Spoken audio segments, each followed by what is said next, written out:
Well, good morning from Lewes in East Sussex.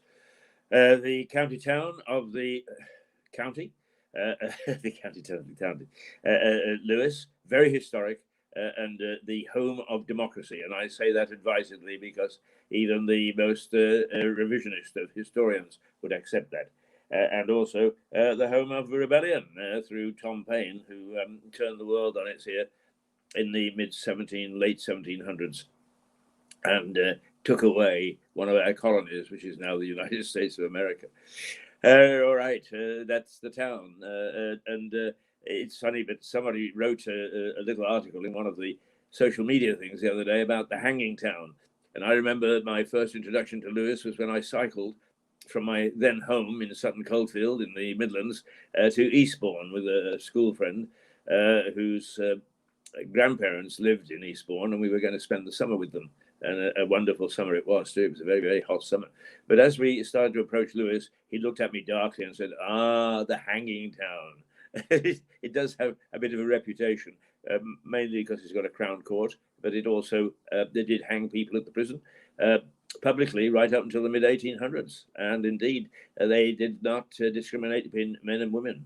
The famous uh, onion pie murderess, whose first name was Sarah, and I can't remember her last name, but she was hanged outside Lewes prison, and about 4,000 people turned up to watch. So there we are. That's where we're broadcasting from this morning. Probably slightly truncated in as much as it is Friday. Lots to do. Let me tell you what the weather is here and across this part of the world. It started off below zero. It's now gone up to 1 or 2 and is likely to reach about 8 today. The wind is very mild. There's a clear sky. There will be scattered showers, but we'll get a fair amount of sunshine throughout the day and no rain. So it's not going to be a bad day as long as you don't mind a bit of cold. I'm looking at my famous trees who tell me what's happening, never mind the weather, as long as we're together. The trees are most certainly still, placid, not a movement on them. So at the moment, there is no breeze. I'm looking at the sky. There isn't a cloud. There is a lovely rosy tint to the horizon. So, all in all, the sort of day that you don't mind going out into. That is, as long as you don't mind what the hell's going on in the world, because we go through the newspapers in a moment, which obviously they look at the parties that are held at number 10 and whether Boris should resign, and the and also Prince Andrew having to having been stripped of his royal titles. He's just been Mr. Andy now, which won't please Sarah very much, will it? Sarah Ferguson, his ex-wife, with whom he's very pally. I mean, I don't knock that. I think it's not a bad thing.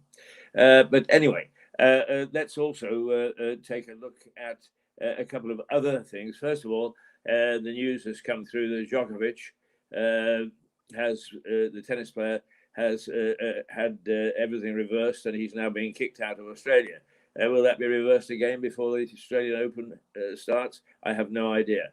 But anyway, at the moment, he is persona non grata and is going to be shown the plane. The other thing is that we seem to have a spy in our midst who has been hobnobbing with everybody at Downing Street from David Cameron on. A lady who now MI5 is saying, watch her carefully. She's a bit of a spy. She's been sowing all sorts of discontent. The Chinese government have responded by saying we don't interfere in other people's governments. It's really, you can't believe anybody, can you? You really can't. We live in a world of spin and why and lies and calumny. Oh dear, dear, dear. It reminds me of one of the Carry On movies. Come back, St. James, all is forgiven. But those are the basic news headlines. Locally, yesterday afternoon, a stretch of road which I actually travelled on Wednesday. It is near Firle, the road to Eastbourne. There was a six-car pileup. And I'm not a bit surprised that happened because it's all very dangerous coming out onto the main road there. And I also noticed that post-Brexit, post-lockdown, the drivers are not terribly courteous, whereas before people would actually give way, and they don't allow any movement at all from the side roads. So it doesn't surprise me. I mean, perhaps what we've got to do is to lower the driving limit to 20 miles an hour all around, and actually take people's cars off them if they break it. That's not a bad idea, actually. I hadn't thought of that until this very second. If people are dangerous driving, is instead of slapping something on their license and so on, why not take their car away or cars away? They can't. They'll have to go to public transport, which isn't that bad, actually. In fact, I must confess, I'm quite pleased with the bus service that we get. It's a bit sparse on Sunday. Never understood that. The days that people are off, Saturday and Sunday, is the bus services go down. The very day that people want to get out and enjoy themselves because they don't have to go to work. There we are. Planners have strange ideas, just like the rest of the country, from government on down. All right. Let's go to the paper front pages. The Mirror, number 10, parties on the eve of Philip's funeral. And there are some plaintive photographs just around every media this morning of the Queen sitting alone at Philip's funeral, while apparently people in number 10 or in Westminster were partying. Now, to be fair, there is no suggestion whatsoever, none whatsoever, that the Prime Minister was present in either of these parties. But the point is being made is he's the leader of the party. To all intents and purposes, if you accept that the head of state has limited powers, he's the leader of the country. And why was he playing around, having or even allowing parties to take place at such poignant times? Lack of sensitivity and very much a let them eat cake situation. And I think that's what's upsetting everybody is the fact that the ruling elite, and it's not just Boris, it's a whole pack of them down there, the ruling elite has let them eat cake. Is a total lack of understanding of the people that they govern. So Marie Antoinette, come back, all is forgiven, because we are no different now to the days when your excesses created the French Revolution. Those are the sort of things that are coming out at the moment. Now, the Eye opts for a different front page because Prince Andrew cast out by the Queen. And to preserve the integrity of the monarchy, Andrew has been a bit of a naughty boy, or it seems as if he's been a bit of a naughty boy, has been stripped of all his titles. He's not an HRH anymore. He will not appear with the Queen on state occasions. He has become plain Mr. Windsor, I suppose. Andrew, yeah, I suppose. But the thing that bothers me about all this, and there was an interview on the BBC's morning show this morning, which it just shows the paucity of journalism in these organisations. It's the most disgusting interview I've ever seen, because the interviewer tried very hard to get the interviewee, who is a government spokesperson, to say what she wanted him to say, instead of actually investigating the whole thing to see if he could add anything to the argument. What's really bothering me is that everybody is going with the crowd. Let's run with the mob. And actually, what we need right now are individuals. We need people who will say, hey, come on, let's take a look at this. Because whatever Boris may or may not have done, or whatever Andrew may have done or not done, is we really got to base it on the evidence. It was the Normans that introduced 12 good men and true, the jury system. Until then, quite often it was trial by combat, or a trial by holding a hot cannonball to see whether it melted your hand. If it didn't, you were guilty, and if it did, you were innocent. But by that time, you'd lost your hand. So, dear. I do think that we are all rushing to condemn before we've actually heard all the facts. Now you may say, well, Keith, come on, the evidence is overwhelming. I don't know that the evidence is overwhelming. I like to hear it. and make a studied response. They call me Mr. Keith, and the mouth that roars. Yes, we really stamp our little feet on this program, but we do it on the basis of we've researched and looked carefully at the issues, and that myself and particularly Stuart Dolby and one or two more are very, very seasoned journalists. We've been around a long time, and like the Queen, we have a lot of things that we've experienced and that we know and that we base our decisions on. At the moment, everybody's running around just desperate to blame somebody. I mean, that's even true in the Djokovic thing, is running with the crowd. And I would prefer not to run with the crowd, and I prefer a lot of people not to form the crowd. Let's take a look at these things and decide whether, in fact, some of the things are culpable and others aren't, or whether, in fact, this man at the helm, Boris Johnson, is so awful that, yes, he should go. The other thing is that I don't see much balanced reporting. I don't see much when we're saying how naughty he's been and so on, is much reference to the good things that he's done. As a leader, he brought in a number of things, including a stable Brexit. Whether you're pro-Brexit or not, it doesn't matter. He brought it in because that was the law, that was the wish of the people. Despite the fact that a lot of liberals say, well, it wasn't. Well, they wouldn't be saying that if it had been the other way around. So I pay no attention to that. But also, one way or another, even though he fumbled a little bit, he got us all vaccinated. And he got the anti-COVID programs going extremely well. We are not being quite fair in a balanced way, as you've been a naughty boy because you allowed parties, you went to parties. And basically, yes, let them eat cake. You lost track of the people that you governed. You asked them to do one thing and you did something quite differently yourself. Yes, but let's find out how many others did that. And not only just from the ruling elite, but how many people threw a little party during lockdown without telling anybody, a few people in, right? I know a couple, I think. I couldn't swear in a court of law, but I think I did. Let's see. I thought we might have somebody with us this morning. With this program, I always think that we only get one or two people who actually log in to possibly make a comment. But it's amazing the number of people that I actually bumped into a lady yesterday who I had no idea who she was, and so on. So we had a nice chat. She's lived in Lewis for a long time, and she said, "Oh, you're the television man." All sorts of people are watching us. Our audiences are quite good, and I'm sure that there are a lot of things that people will look at and say, "Okay, Keith, you're a prat." Yes, I said the things I am a prat. I don't mind admitting it, but also just to condemn without evidence is that's not 12 good men and true.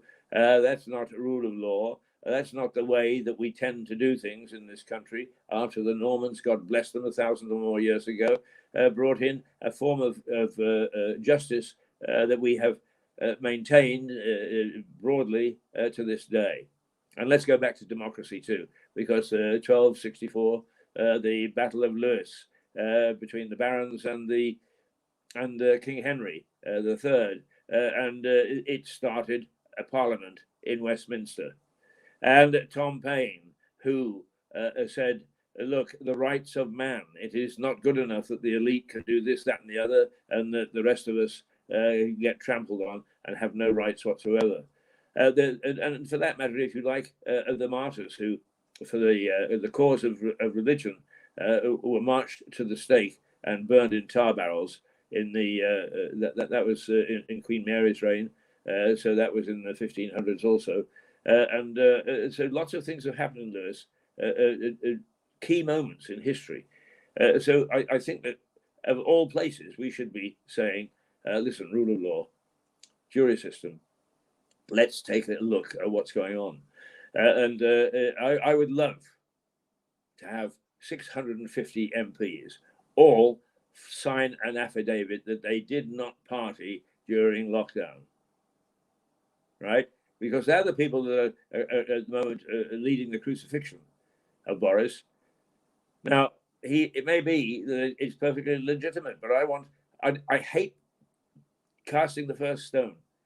He who casts the first stone, they're also moral, and they're also pouncing up and down as he's a naughty boy, etc., as if they're squeaky clean. Well, two of the things they did was they voted themselves 13,000 quid to set up offices straight away, which the rest of us didn't get. And we also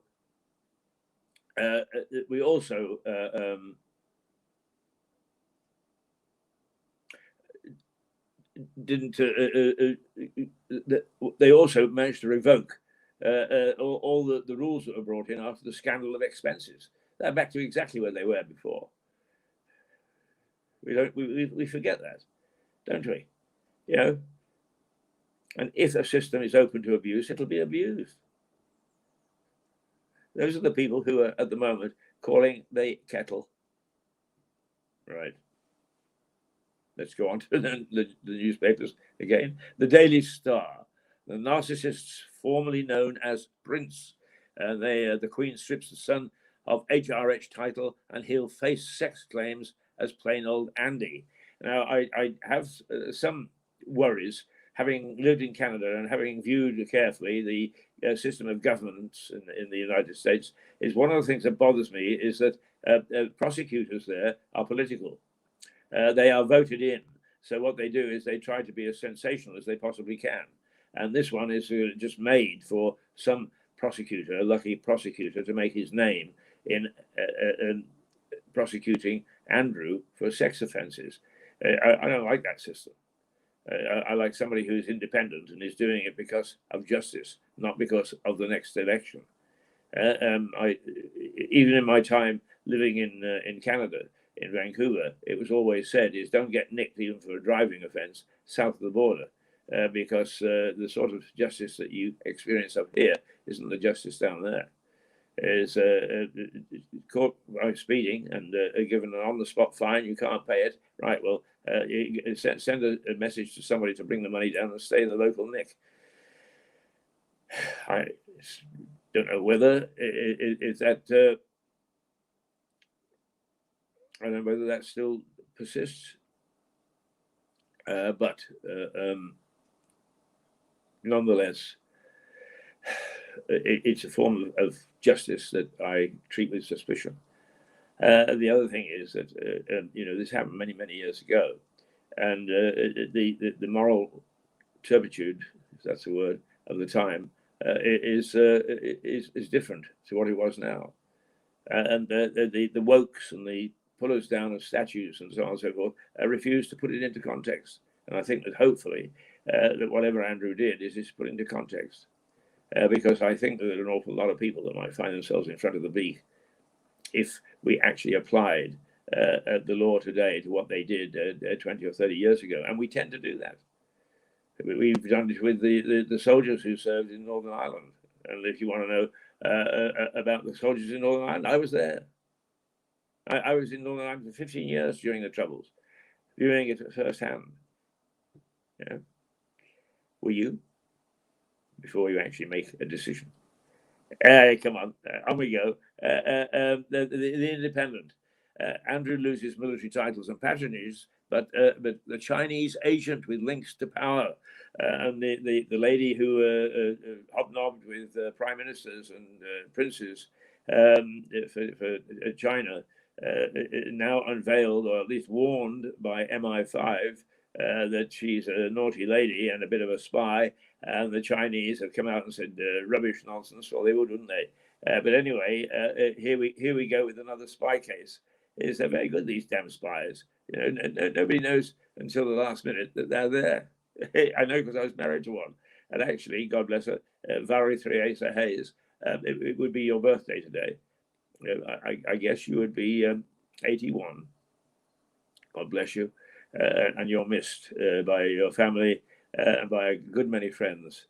And you've been gone from us for 7 years now. But today we would have been celebrating, undoubtedly, with a glass of champagne and with a few oysters.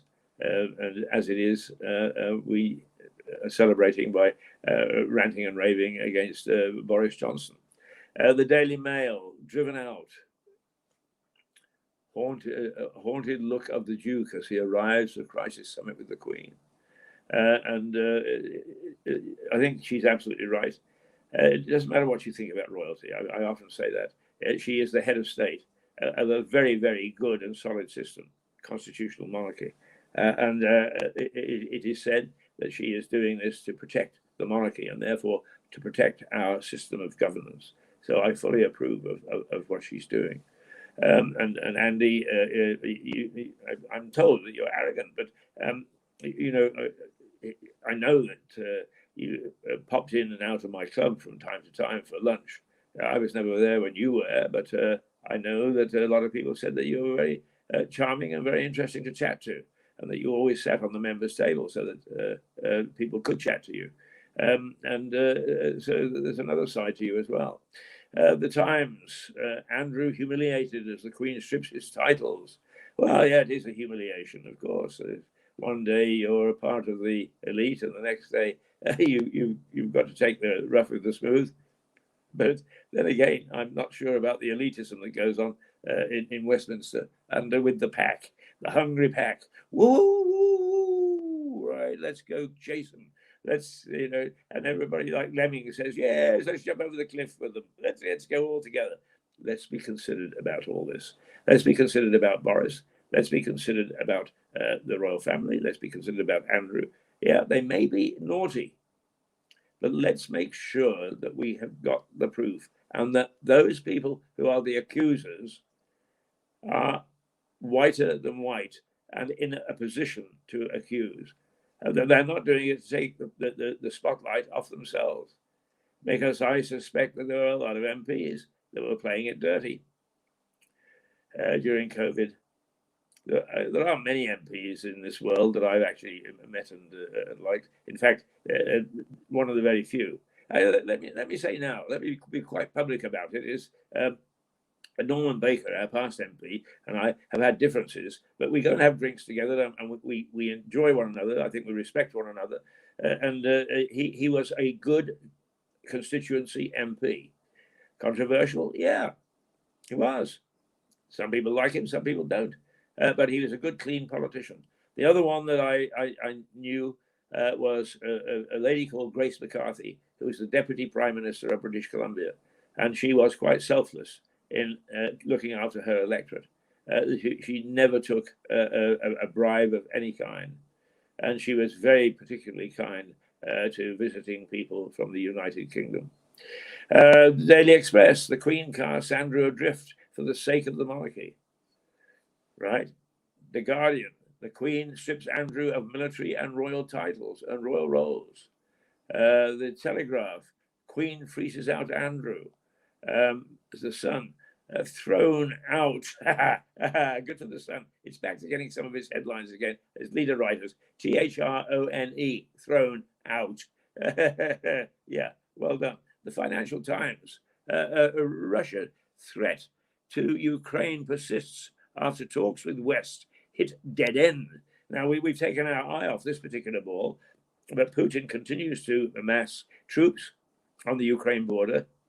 Once again, an area that I know, and believe me, it is very vulnerable, very vulnerable. What will he do if he crosses? There's some suggestion that he already has, and that Agent Provocateur came over and let loose the rocket that brought down the Malaysian Airlines. That was fired from Lugansk, a town in which I've resided and worked. Not one of my favorite towns, but nonetheless, it had its moments. It had one bar that had every form of vodka that you could possibly ever find. So it can't be all bad.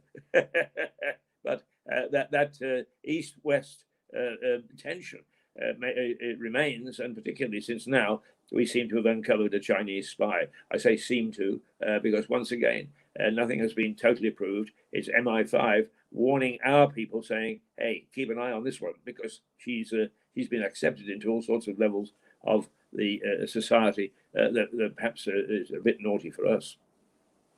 right, the metro thrown out, same thing.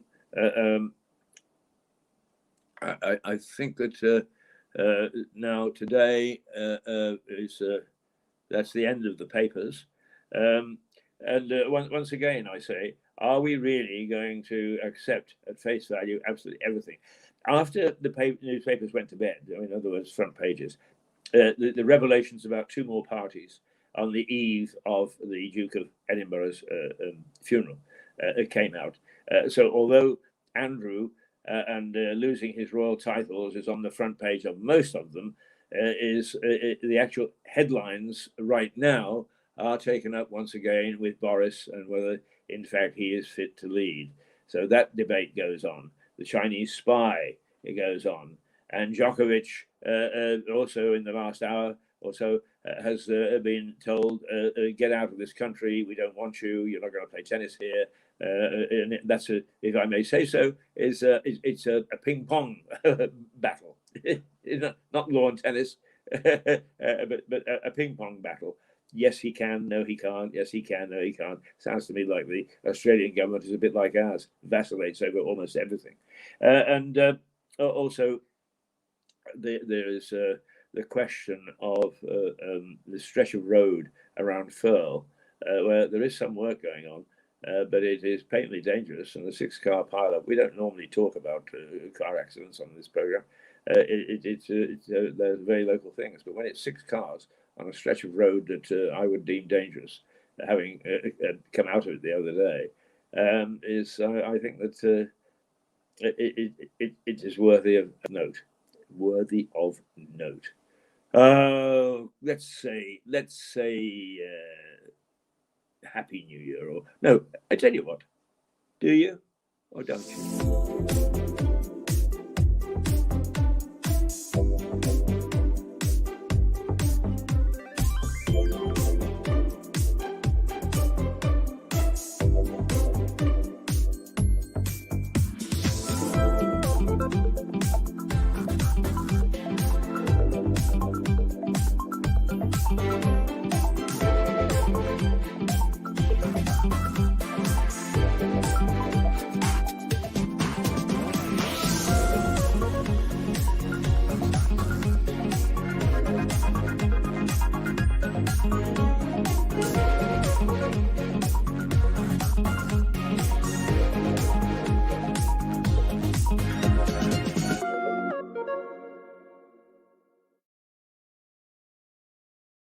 Well, I just saw that somebody had logged in, and it was Melissa Winton. Well, she is a founding member of Mirador, actually, in New York, and she looks after American interests. Her son, Connor, they are known as the Contessa and Connor, and he made some beer, some lager a little while ago, and he's busy trying to replicate the Harvey's bitter. And when he does, he's going to send it over, and that shouldn't be too far away. And then we're going to ask the chief brewer, and I think also one of the co-chief executives of Harvey's, Miles Jenner, to actually have a taste and see how he did. Because Miles was good enough when he and Melissa were here about a month ago to take them on a personal tour of the brewery. Rather nice of them. Let's see whether, in fact, Connor learned anything. So, good morning, Melissa. And they call me Mr. Keith. They call her good morning, Miss Melissa. And if you really want to hear Melissa full flow, there is a radio program. And for the life of me, I've forgotten exactly what it's called, but it's about a werewolf. It's loads of fun. It's on all the blogging channels, and you can find it on our channel too, the radio program. And I think it's done 3 parts out of 5 now. I appear in it. Ooh. But Melissa most certainly does. And at the end of the episode, of the last episode, she lets out a ripping scream. And considering that we're journalists rather than radio drama artists, it wasn't a bad scream at all. Absolutely magnificent. Right, okay. And now I'm not going to labour things this morning. I'm going to cut us short. We've been on actually for 32 minutes, would you believe? And it's amazing when you start to rant and rave and you get carried away, just how quickly the time goes. I'm sure when you're listening and watching, it doesn't go half as fast. But nonetheless, I hope that you enjoy when we get our yelling boots on first thing in the morning, because there are lots of things to yell about. Lots of things to yell about. The things slip out of sight when you've got big things like did Boris party and Andrew has been stripped of his titles, but there is a planning application again in Ringmer for houses which keeps on popping back, and the locals are getting fed up with it because it gets thrown out and the developers go away, find a loophole and come back. And they're quite right, is there should be a limitation on these things. And while we recognize there is a need for some housing, ruining the countryside and ruining nice little villages is not a way to go. That's once again something that the elite in Westminster they have no idea how serious the countryside is, because they spend all their time in an urban environment, and even then in a bubble in Westminster. So let's be clear about our thoughts on that. Also, the homeless situation gets worse. We do not have a system fit for purpose on that. I know, because I went through it for 3 months. It's diabolical. And all they do is they present you with a bill at the end for supposed services which never appear. But that's okay. It says on a piece of paper, and the council says, yes, you do. Talk about magic. But also, there is the question of deaths in some facilities. It doesn't matter whether the homeless are from Brighton or from Lewis or from wherever. If deaths are occurring, then investigation should take place. And it's no good the politicians say, oh, we've identified this and we're looking into it. Do something. The system allows people to say, hey, look at us, aren't we wonderful? And then absolutely nothing happens. Incidentally, it's interesting that both Lewis and Eastbourne, who are supposed to be together in these things, have thought about sacking their auditors because the accounts. But yet, in many ways, once again, look at thyself, because the issue raised by Stephen Catlin before he was mayor of the Stanley Parker ground, is it? Yeah, but anyway, 2 leisure facilities, of which the 2 councils are trustees, hadn't filed with the Charities Commission. And that really had nothing to do with the auditors. And they came up with at least 10 different interpretations as to why not. And I still don't know. I must check again whether those accounts have been filed. Do as I say, not as I do. And there are lots of local issues which need a lot of attention, and they are lucky because they get hidden when we've got Andrew being tossed out by his mother from the royal circle, and Boris throwing parties when the rest of us were facing the wall and not allowed to go out. Or were we? Were we? The other thing I don't have much isms at all, but I do get a bit fed up when youngsters keep on saying that we old farts don't know what the hell we're talking about. How many people at these parties, how many people who should be held to account are over 50?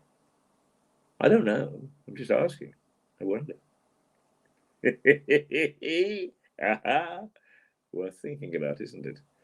All right, where are we? It's 8:36. What's the weather today? Well, it's going to be 8 degrees and light winds. The scattered cloud, and there is none in the sky that I can see out of my window this morning, and the trees are still. The breeze is very light.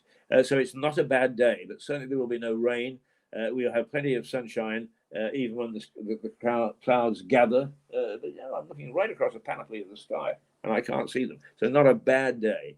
Not a bad day here in Lewis on the almost on the south coast. We're about 5 miles inland along the River Ouse, and boy, does that have a history in itself. So that's where we are at the moment. What should we do? I think it might be nice. Why don't we just play this little promo? Yes, why not?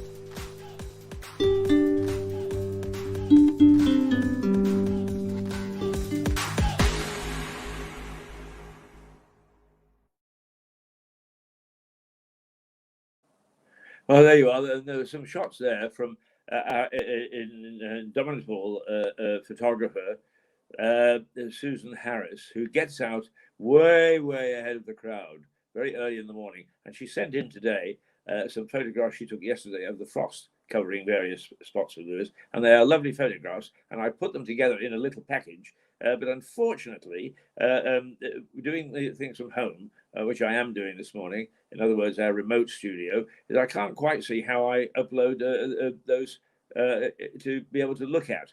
The one way says that I've got to convert them into some sort of different code, so I couldn't do that. I have no idea what the hell they're talking about. But the other way is not very obvious, and something I really need to take a look at. But anyway, on Monday, Susan, your wonderful photographs with the hoar frost lying across Lewes are very nice, and we intend to show them because they really do evoke wonderful, not memories, but a reflection on the lovely town that we live in. And I was talking to a lady I'd never met before, but she knew all about us. She was waiting for the bus. And we had a little chat, and she said that she'd lived in Lewes since 1980 something, and she just loved it still, and what an exciting town it is. And we discussed the fact that even the architecture is unique in the sense that we don't have high streets just full of chains. I mean, you go to Haywards Heath, and it's a nice enough town, I suppose, but it's very ordinary, and it's so reflective of so many towns where the high street has been ripped up. Mind you, we're not the only ones. I was very disappointed a few years ago when I took a revisit to the interior of British Columbia, and any vestige of individuality has been ripped out of some of these towns, and all they've got is a string of shops along the highway. And they're the same shops, help yourself or do it yourself or whatever, buy this, buy that, superstores, drugstores, you name it. It's very disappointing. There is no individuality at all. And we've started to do the same thing because we're just damn silly. And both local governments and in Westminster get carried away by developers and so on. It's about time that we actually saw balance. Yes, we need these things. Oh, that reminds me. There's one. Let's play this because this is going to come up over the next few weeks. The return of the Triffids.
So there we are. It's 8:43, and I think I've probably scorched your brains enough this morning.